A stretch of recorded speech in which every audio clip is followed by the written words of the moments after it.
来看桃园清洁队员呢，今仔日特别去到劳动部来抗议。伊讲呢，本地一个人逐个月是会当领到1万块的奖金，结果在桃园市环境管理处呢，无经过协商就修改规定，害新的员工平平做同款的膝头线领较少。即马劳动部是回应讲，得爱协商，经过调整才会使，目前已经请劳动局来处理啊。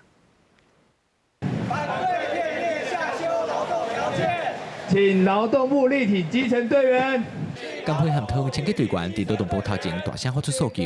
因指控桃园市环境管理处伫今年8月修改清洁队员奖金的相关基准，原本每一个人逐个月拢通领1万的奖金，但是新规定需按照工课内容来调整奖金。不过派工课是主管的权利，工课无共就影响到清洁队员的奖金。清洁队员批评这无合理，嘛有可能加做控制基层员工的手段。而这个清洁奖金占我们所有收入里面的2成，那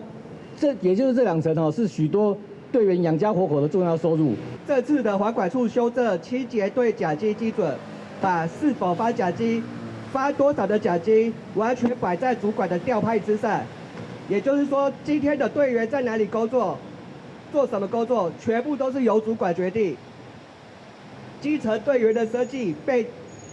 交到主管手里。工会指出，这个新规定适用伫8月30日以后来报道的新员工，各有未来单位和工会有调动的人。但是适用原本规定的人，通常一个月通领1万的奖金。不过适用新制度的人，若准做同款的工会，所可能领较少。劳动部回应，这款影响到劳动条件的新规定，环境管理处应该先和清洁队员协商。目前已经请桃园市劳动局处理。我们也认为影响了清洁队员的权益很巨大。所以其实我们在